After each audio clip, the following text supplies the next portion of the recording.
Hello food lovers, welcome to RPSS వారి రుచులు. ఈరోజు మన ఛానల్లో సింపుల్ అండ్ ఈజీగా టేస్టీ క్రిస్పీ దోశలు ఎలా చేసుకోవాలో చూద్దాము. కావలసిన ingredients 2 cup rice, normal Sona Masuri rice తీసుకున్నానండి. మీకు వీలైతే రేషన్ బియ్యం తీసుకోండి. అలాగే హాఫ్ కప్ శనగపప్పు, హాఫ్ కప్ మినప్పప్పు, 1 టేబుల్ స్పూన్ మెంతులు వేసుకొని 1-2 సార్లు శుభ్రంగా కడుక్కొని 4-6 గంటల పాటు నానబెట్టుకోండి.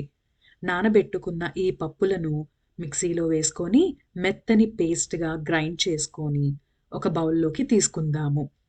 మనం గ్రైండ్ చేసుకున్న ఈ బ్యాటర్‌ని ఓవర్ నైట్ అంతా కూడా ఫెర్మెంట్ అయ్యేలాగా బయటే ఉంచండి. మరుసటి రోజు ఉదయం కొంచెం సాల్ట్ వేసుకొని కలుపుకొని ఒక పాన్ మీడియం హీట్‌లో హీట్ అయ్యాక ఒక పెద్ద గరిటెతో నిండా తీసుకొని పాన్ మీద వేసుకోండి.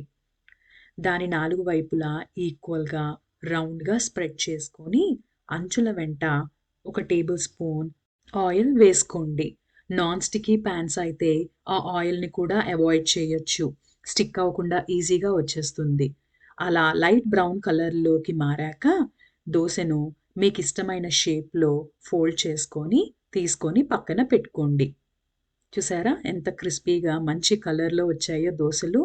ఎంత బాగా పులిస్తే దోస అంత మంచి కలర్‌లోకి వస్తుంది. కాబట్టి ఓవర్ నైట్ ఫ్రిడ్జ్‌లో పెట్టకుండా బయట ఉంచి మంచిగా ఫెర్మెంట్ అయినంత వరకు రుబ్బుని బయట ఉంచండి. ఇంతేనండి. ఎంతో సింపుల్ అండ్ ఈజీగా మనకి ఎంతో ఇష్టమైన క్రిస్పీ దోసలను ఇంట్లోనే చక్కగా చేసుకోవచ్చు. ఈరోజు నేను ఈ దోసలను టమాటో చట్నీతో పేరప్ చేశాను. మీకు ఒకవేళ పల్లీల చట్నీ, కొబ్బరి చట్నీ ఇష్టమైతే వాటితో ట్రై చేయండి. ఈ వీడియో మీకు నచ్చినట్టయితే please subscribe to my channel. Do like and share with your family and friends. Thank you.